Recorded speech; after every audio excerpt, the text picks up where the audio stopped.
우리 다 함께 성경을 들도록 하겠습니다. 시작. 나는 하나님의 자녀입니다. 그래서 함부로 포기하지 않습니다. 나는 오늘도 믿음으로 도전합니다. 할렐루야. 아멘. 한 가지 안내 말씀 먼저 드리도록 하겠습니다. 신종 코로나 바이러스의 우리가 확산 또 확진을 우리가 대비하여서 예배당 입장하시기 전후에는 우리 밖에 우리 비치된 준비된 우리 손 소독제를 꼭 사용해 주시기를 바랍니다. 또 한 가지, 예배 시에 마스크 착용을 이렇게 지금 하고 계신 것처럼 자유롭게 하셔도 전혀 상관없으니 불편해 하시지 마시고 꼭 지참하시고 우리 예배 때마다 또 우리 평상시 우리 교회 안에서 잘 사용해 주시면 감사하겠습니다. 또 세 번째로요, 이 시기만큼 우리 교회 내 인사는 가급적 악수가 아니라 우리 목례로 우리 대신하면은 좋겠습니다. 우리 때가 이러니만큼 우리 서로가 안전과 예방을 위해 성숙하고 서로 배려하는 모습으로 빨리 이 사태를 잘 이겨내 나가는 우리나라와 또 우리 교회 성도님 되시기를 소망합니다. 우리 앞뒤적으로 인사 나누시겠습니다. 사랑합니다. 축복합니다. 영육 건강하십시오. 인사 나누겠습니다.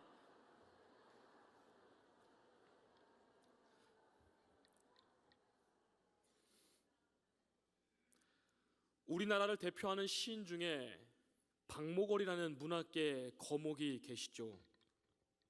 그의 아들인 국문학자 박동규 서울대 교수 또한 아버지만큼이나 아주 유명세가 있는 분입니다.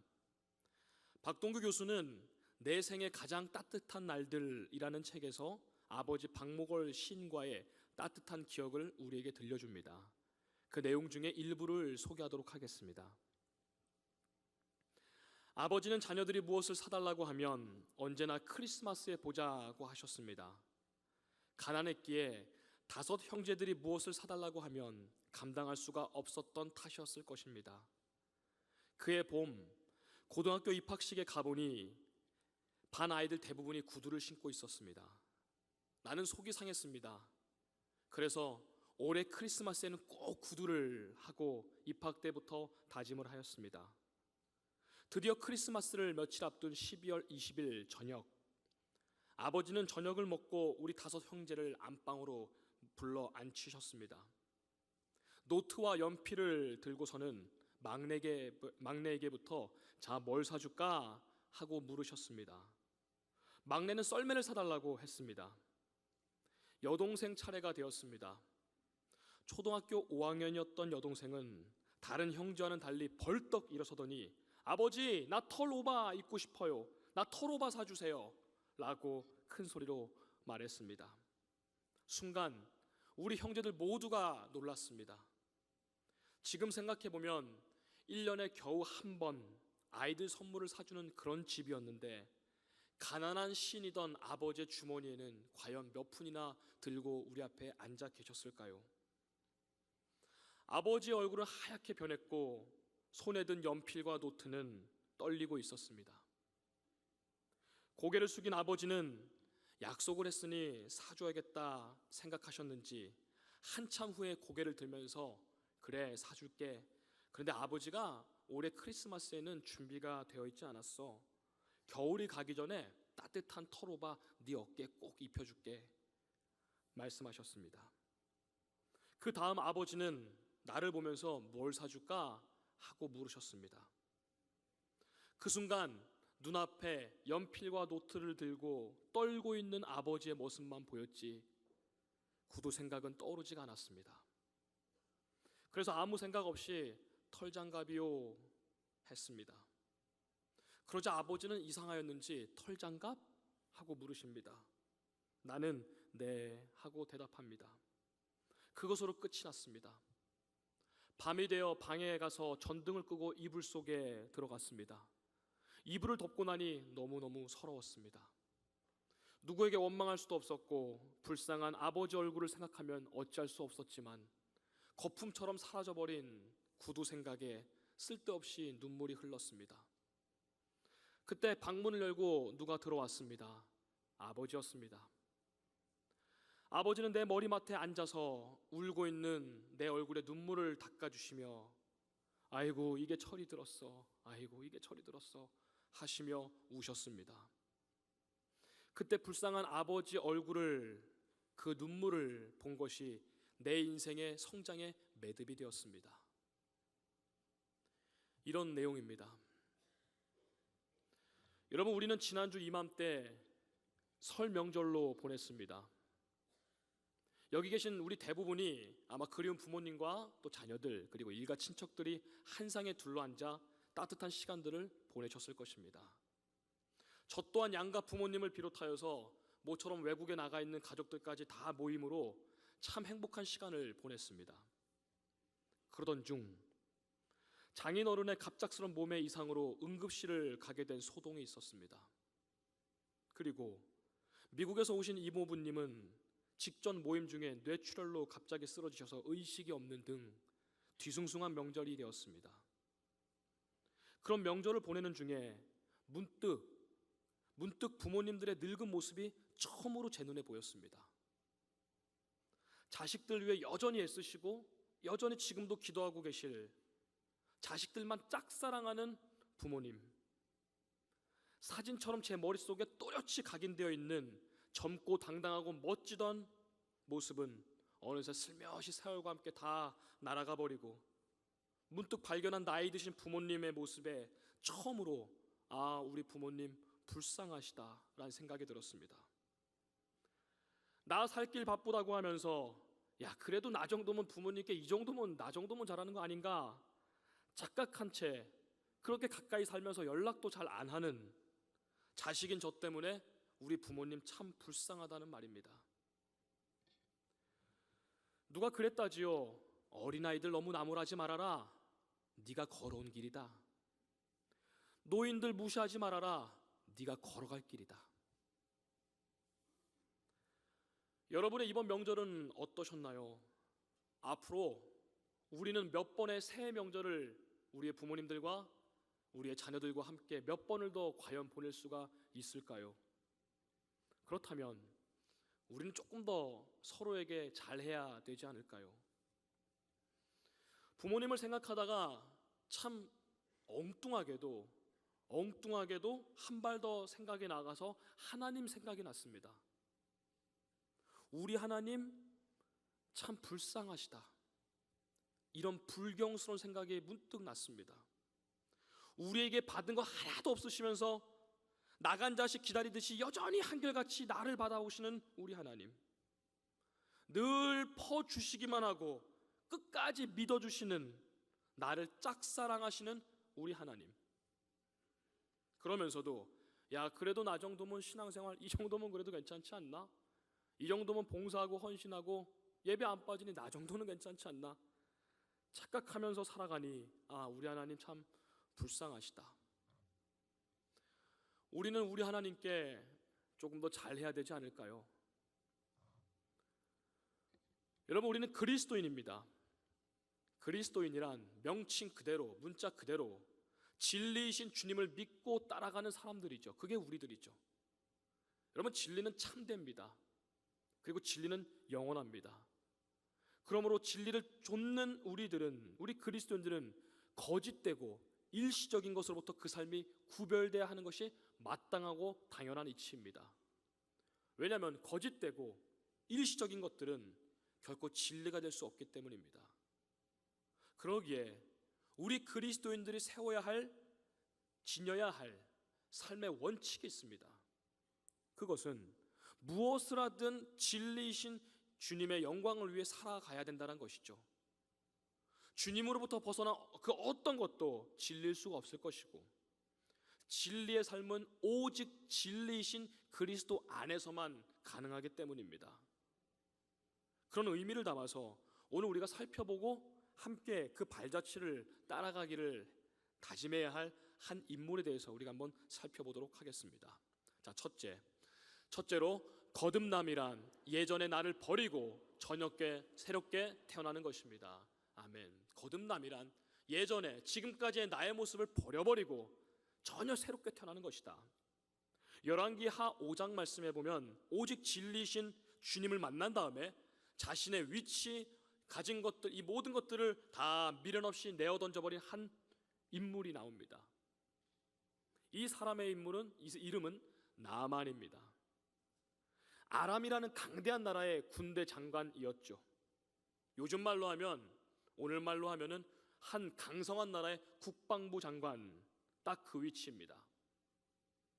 국방부 장관이라는 위치는 오늘날에도 여전히 막강한 직위이지만 2800년 전에, 지금으로부터 2800년 전에 군사력이 한 나라의 힘을 좌지우지하던 시대의 국방부 장관이라면 지금보다 그 힘이 훨씬 더 막강하겠죠. 때마침 이 아람이라는 나라는 옆 나라인 약소국 이스라엘을 침략하려고 준비를 한참 하고 있을 때였습니다. 나아만의 지휘 아래 말입니다. 근데 불행하게도 이때쯤 나아만은 나병, 문둥병에 걸려버립니다. 자신의 막강한 힘과 직책을 이용해서 모든 수단과 방법을 동원해보지만 나날이 썩어 문드러져가는 자신의 몸을 건질 방법은 없지요. 그때 자신의 집에 있던 계집 여종으로부터 선지자 엘리사에 대한 소문을 듣습니다. 이 엘리사란 사람이 죽은 사람도 살려냈다, 병든 중한 병도 다 일으켜 세웠다, 그 외 여러 가지 기적들에 대해서 이 종으로부터 듣게 됩니다. 옆나라 이스라엘의 선지자 엘리사라는 것입니다. 나아만은 왕에게 특별 휴가를 얻어 이스라엘로 출발합니다. 그냥 가는 게 아닙니다. 은 10달란트와 금 6,000개와 의복 10벌이라는 엄청난 재물을 여러 수레에 나눠 싣고 출발합니다. 아이러니한 상황이죠. 아람의 국방장관이 이제 곧 쳐들어갈 이스라엘을 미리 나병을 치료받기 위해 가고 있는 참 아이러니한 상황입니다. 그렇게 찾아갔더니 엘리사는 나아만 장군을 만나주지도 않습니다. 대신 엘리사는 종을 시켜 나아만 장군에게 이렇게 전달하라고 합니다. 요단강으로 가서 몸을 7번 들어갔다 나갔다 하고 씻으라 명령합니다. 이 상황이 나아만 장군을 무척이나 자존심 상하게 만들죠. 불같이 화를 내는 것이 성경에 기록되어 있습니다. 우리 아람의 강물이 여기 강물보다 못해서 내가 여기까지 왔냐? 겨우 내가 이 짓 하려고 이만큼 싣고 여기까지 왔느냐? 이렇게 불같이 화를 내는 것입니다. 주위의 거듭된 설득과 권면에 의해 나아만은 결국 요단강에 7번 들어갔다 나왔다 하면서 몸을 씻습니다. 그 결과 우리가 익히 잘 알다시피 썩어 문드러져 가면서 죽을 날을 기다리던 이 나아만의 몸이 어린아이와 같이 깨끗하게 되었다, 회복되었다 기록이 되어 있습니다. 여러분, 이게 다른 옛날 이야기라 그렇지 이게 만약에 나에게 있다면 이게 얼마나 감격적이고 얼마나 기쁜 일이겠습니까? 그 길로 나아만은 곧장 엘리사에게 뛰어가 이렇게 자기의 믿음의 결단을 고백합니다. 말씀입니다. 나아만이 모든 군대와 함께 하나님의 사람에게로 돌아와서 그의 앞에 서서 이르되 내가 이제 이스라엘 외에는 온 천하에 신이 없는 줄을 아나이다. 이제부터는 종이 번제물과 다른 희생제사를 여호와 외 다른 신에게는 드리지 아니하고 다만 여호와께 드리겠나이다. 앞으로는 내 평생 진리이신 하나님만 섬기고 거듭나겠다는 다시 태어난 자의 믿음의 결단을 지금 엘리사 앞에서 하고 있는 것입니다. 그런데 그 말을 하자마자 곧장 이 나아만은 자신의 위치와 자신의 현실을 다시 한번 깨닫게 됩니다. 지금까지 내 인생은 탄탄대로를 걸어왔는데 이제부터 내 인생 앞에 큰 문제가 있을 것임을 직감한 것입니다. 그의 조국인 아람의 왕은 림몬이라는 우상을 섬기고 있었습니다. 나는 군대 장관이기에 그 나라 아람이라는 나라의 국방을 책임지는 막중한 자리입니다. 동시에 이 왕을 경호해야 하는 중요한 자리이기 때문에 나이가 많고 거동이 불편한 왕이 림몬 앞에 가서 절을 할 때면 나 또한 같이 숙으며 왕을 부축하며 절을 해야 되기 때문입니다. 앞으로 이런 상황이 지금 나의 결단과는 크게 부딪힐 것임을, 내 인생 앞에 승진의 문제가 될 것임을 나아만은 직감합니다. 그래서 엘리사에게 이렇게 덧붙여 말합니다. 앞으로도 나는 나를 치료하시고 살리신 하나님만 섬기겠습니다. 하나님만 경외할 것입니다. 그런데 한 가지 내 마음에 걸리는 것이 있습니다. 나의 직책상 어쩔 수 없이 왕과 더불어 우상 앞에 절할 것인데 이 하나님께서, 위대하신 하나님께서 나의 상황을 이해하시고 이 일을 용서하시기를 원합니다. 이것이 그 굳건한 하나님만 섬기겠습니다, 그 말씀 바로 다음 절에 이어져서 나오는 엘리사를 향한 그의 또한 고백이기도 합니다. 내 상황을 이해해달라는 것이죠. 이 말을 남기고 그는 아람으로 돌아갑니다. 자, 여러분, 나는 여호와만 섬기겠습니다 호언장담하던 이 나아만, 과연 그 이후에 어떤 삶을 살았을까요? 그의 말대로 나는 마음속 깊이 하나님만 경외하며 살겠지만 나의 위치상, 나의 신분상 어쩔 수 없으니 우상을 또한 섬기는 그런 이중적인 삶을 살았을까요? 아까 우리가 첫 번째 제목, 주제를 다루면서 거듭남이란 예전의 나를 버리고 전혀 새롭게 태어나는 것이라 말씀을 드렸습니다. 이어지는 열왕기하 6장에서는 나아만이 아람으로 돌아간 직후에 이 아람이 이스라엘을 침공하는 내용이 기록되어 있습니다. 얼마나 그 군사의 수가 많은지 쏟아져 나오는 그 아람의 군대들을 보고 말과 병거들이 온 이스라엘을 에워 둘러쌌더라라는 말씀이 기록되어 있지요. 이 규모가 얼마나 거대한지 엘리사의 종이 이렇게 탄식하면서 말하죠. 아, 내 주여, 이제 우리가 어떡합니까? 우리가 이제 어떡합니까? 얼마나 그 장면이 거대했던지 이렇게 탄식한 장면이 기록되어 있습니다. 여러분, 근데 이상합니다. 뭔가 이상합니다. 응당 아람을 이끌고 가장 선두에 서서 이 아람을 총지휘해야 할 나아만의 이름이 그 이후에 성경에 기록되어 있지가 않습니다. 당연히 가장 앞에 기록되어야 될 그 명부들이 쭉 있는데 가장 앞에 기록되어야 될 나아만의 이름이 쏙 빠졌다는 것입니다. 여러분, 이것은 무엇을 의미할까요? 아람으로 돌아가, 여기에는 우리의 상상이 좀 덧붙입니다. 아람으로 돌아가 왕을 모시고 림몬 우상 앞에 절하던 이 나아만은 이것이 무언가 잘못된 것임을 깨닫습니다. 나의 삶의 이 이중적인 모습이 잘못된 것임은 그는 다시 한번 직시하게 된 거죠. 하나님 앞에 옳지 못한 것은 하나님 앞에 옳지 못하다라는 것을 깨닫는 이 나아만은 군대 장관직을 미련 없이 사임했음을, 그만두었음을 우리는 그것을 의미하고 있습니다. 알 수가 있지요. 어떻게 이런 결단이 가능할까요? 여러분, 이게 생각보다 이게 쉬울까요? 우리는 우리의 자리에서 지금 잘하고 있는 것일까요? 나만 어떻게 이 결단이 가능했을까요? 그에게는 무엇을 하든 거듭난 이후에 새로운 삶의 원칙이 세워졌다는 것입니다. 어디에 있든 어떤 상황이든 무엇을 하든지 간에 오직 하나님의 삶을 살겠다라는 삶의 원칙, 거듭나기 전과 후가 이렇게 변했다는 것입니다. 거듭남이란 예전의 나를 버리고 전혀 새롭게 태어나는 것이다. 여러분은 올해를 다시 시작하시면서 새롭게 세우신 원칙이 있으십니까? 아니면 원래 있던 그 믿음의 원칙을 재정립한 게 혹시 있으십니까? 아니면 이제껏 그래왔듯이 이 정도면 괜찮잖아, 나 정도는 괜찮잖아 하며 계속해서 그렇게 살아가시겠습니까? 자, 둘째입니다. 둘째로, 거듭남이란 삶의 생각과 목적, 방식과 수단이 완전히 새로워지는 것입니다. 구약시대 거듭난 나아만 장군이 있다면 신약시대에는 니고데모라는 인물이 있습니다. 오늘 본문 요한복음 3장 1절입니다. 그런데 바리새인 중에 니고데모라 하는 사람이 있으니 유대인의 지도자라. 아멘. 여기서 유대인의 지도자라 함은 산헤드린 의회 의원을 말합니다. 산헤드린 의회는 당시 아르콘이라고 불리는 의원들 71명, 그 나라의 71명, 오늘날로 치면 국회라고 할 수 있겠죠. 유대인의 최고 통치 기구 그 중에 한 명이었습니다. 자, 한마디로 니고데모는 태어나면서부터 바리새인이라는 태생적인 신분을 갖고 있었고, 정치적으로도 힘 있는 산헤드린 의원이었고, 또 최고 지도자 중에 한 명이요, 학자요, 부자인 참 엘리트 중에 엘리트, 그가 바로 니고데모입니다. 그런데 그런 그가 오늘 늦은 밤에 예수님을 찾아왔다는 것입니다.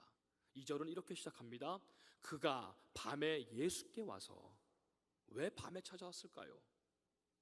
왜 캄캄한 밤에 찾아왔을까요? 그 이유가 그 이후에 기록되어 있는데요, 바로 예수님 앞에 자기의 신앙을 고백하려고 찾아온 것입니다. 계속해서 이어지는 2절 말씀을 보도록 하겠습니다.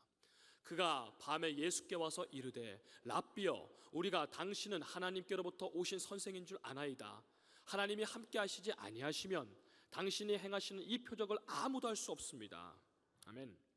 당시 지도자인 바리새인들과 사내들인 의원들, 여러 사두개인들, 여러 지도자들은 다 예수님을 잡아 죽이려고 혈안이 되어 있었습니다. 그런데 그 가운데 니고데모가 거의 유일하게 예수님이 하나님이 보내신 분임을 알았다는 것입니다. 하나님이 함께 하시지 않으면 이 표적을 당신이 어찌할 수 있겠습니까?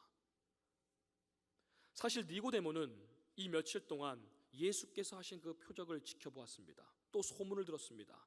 죽은 사람을 살렸고 병든 자를 일으키고 눈먼 자를 눈뜨게 하고 또 몇십 년을 이러저러한 병으로 다 중한 병에 걸린 사람들을 일으켜 세웠던 그 사실을 현장에서 듣고 보았다는 것입니다. 그래서 이 늦은 밤에 찾아와 이렇게 고백하고 있는 것입니다. 당신이야말로 하나님께서 보내신 선생님인 줄 내가 압니다. 하나님께서 함께 하시지 않으면 이런 표적들을 할 수 없기 때문입니다. 이 아름다운 신앙 고백을 하는데 왜 밤에 찾아왔을까요? 밝은 낮이 아닌 캄캄한 밤에 마치 누가 나를 보기라도 하면 안 되는 것처럼 왜 그는 숨은 듯이 왔을까요? 성경에서 밝은 낮이 아니라 캄캄한 밤에 찾아왔다는 것은 하늘로부터 온 자가 아니라는 뜻이죠. 야, 저 대단한 니고데모가 예수를 쫓아갔대. 저 니고데모가 예수를 찾아갔대. 사람들의 눈과 사람들의 시선과 소문이 걱정되었기 때문입니다. 이때만 하더라도 니고데모에게는 현재 누리고 있는 이 높은 자리, 이 권력, 돈과 명예와 인기가 예수님보다 훨씬 소중했기 때문입니다. 또 하나, 니고데모가 예수님을 찾아온 것은 길이요 진리요 생명이신 예수 그리스도 그 자체를 본 것이 아니라 그가 행한 표적이 참 대단해 보였기 때문입니다. 그래서 아까 2절 말씀에 이렇게 말했죠. 하나님이 함께 하시지 아니하시면 당신이 행하시는 이 표적을 아무도 할 수 없습니다. 당신이 행하시는 그 표적, 나 또한 이 예수라는 자를, 신통방통한 능력을 가진 이 예수라는 사람을 통해 나도 이 표적 한번 얻어보고 싶다, 뭔가 나도 얻어보고 싶다, 이런 마음이 내심 있었습니다. 니고데모에게는 자신의 위치와 자리, 그리고 이 어마어마한 초능력을 발휘하는 이 예수 둘 다 놓치고 싶지 않았기 때문입니다. 혹시 이 자리에 우리 눈에 보이지 않는 구원, 은혜, 사랑, 이 예수 그리스도보다는 당장 내 눈앞에 보이는 건강과 재물과 명예와 인기, 이런 것들이 필요하신 예수 그리스도의 그 자체가 아니라 표적이 필요해서 나온 분 혹시 이 자리에 없으시겠죠? 그런데 오늘 주님은 이렇게 점잔을 떨며 찾아온 니고데모에게 혹은 우리에게 거두절미하고 이렇게 말씀하십니다. 3절 말씀입니다. 진실로 진실로 너에게 이르노니 사람이 거듭나지 아니하면 하나님의 나라를 볼 수 없느니라. 주님은 조금 엉뚱한 말씀을 하십니다. 당신이 하나님의 아들인 것임을 사람임을 우리가 알 수 있습니다. 그랬더니 주님은 진실로 진실로 너에게 이르노니 네가 거듭나지 않고는 사람이 거듭나야 하나님 나라를 볼 수 있느니라. 사람이 거듭나지 아니하면, 오늘 설교의 제목이기도 하죠. 거듭나지 아니하면 하나님 나라를 볼 수 없다. 그 말씀은 하나님 나라를 볼 수 없다는 게 무슨 말이죠? 구원받을 수 없다라는 것입니다. 거듭나지 아니하면 구원받을 수 없느니라. 네가 지금 이 밤에 나를 찾아온 것은 너의 영적인 문제를 해결하는 것이 아니더냐. 네가 쓰고 있는 그 가면을 벗어던져라. 돈, 명예, 인기, 권력, 너의 자리, 그것이 중요한 것이 아니란다. 그것이 삶의 전부가 아니라는 것을 너 자신도 잘 알고 있지 않느냐. 삶에서 거듭나지 아니하면 하나님 나라를 볼 수 없느니라. 구원받을 수 없느니라. 이 가르침은 니고데모에게 또 오늘 나에게 하시는 말씀입니다. 거듭난다. 문자 그대로 다시 태어난다는 것이죠. 지금까지의 내 지저분한 모습을 내어 던져버리고 완전히 새롭게 태어나는 것입니다. 지금까지 나의 삶의 목적과 삶의 생각과 방식과 살아가는 방법과 수단, 이런 것들을 새롭게 하는 것을 말합니다. 한마디로 안팎이 새로워지는 사람을 말하죠. 이것이 거듭남이죠. 주 안에서 그 순간 거듭난 니고데모에게 중대한 변화가 생깁니다. 내 삶의 태도가 뭔가 잘못됐다는 것을 깨달은 것이죠. 내 인생의 주인은 내가 아니요, 이제는 하나님이신 예수 그리스도가 내 인생의 완벽한 주인이요, 내 삶의 목적이요, 방법이요, 중심이 되어야 된다는 것을 깨닫게 된 것입니다.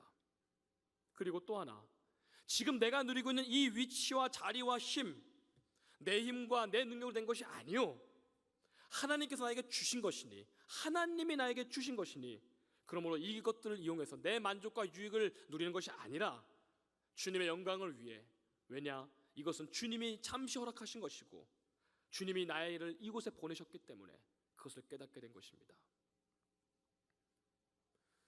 우리도 마찬가지지요. 지금 내가 누리고 있는 삶, 그리고 위치, 가정과 직장과 일터와 모든 생업과 관련된 모든 것들, 그리고 심지어 지금 내가 교회 안에 갖고 있는 직분과 직위와 직책까지도 하나부터 열까지 모든 것이 다 내가 어떻게 해서, 내가 어떻게 하다 보니까 좀 잘해서, 이 분야에 내가 은사가 있어서 그런 거이기 이전에 하나님께서 허락하셨으니까 여기에 있을 수 있는 것 여러분 믿으십니까? 우리가 10년 후에도 그것을 할 수 있을까요? 아니 5년 후에도 할 수 있을까요? 그렇다면 그 위치에서, 그 자리에서 내게 주어진 이 시간 동안에 모든 것을 정말 주님을 위해 사용해야 한다는 것, 이것은 너무나 마땅한 것 아니겠습니까? 왜 우리 이천중앙교회를 전국 팔도 이 넓은 땅 가운데 경기도 이천에 세우셨을까요? 그리고 이천 안에 수많은 교회 가운데 왜 나를 이천중앙교회를 하나님이 보내셨을까요? 그것은 이 주변에 거하는 수많은 사람들에게 하나님 나라를 전파하고 진리이신 예수 그리스도를 전하라고.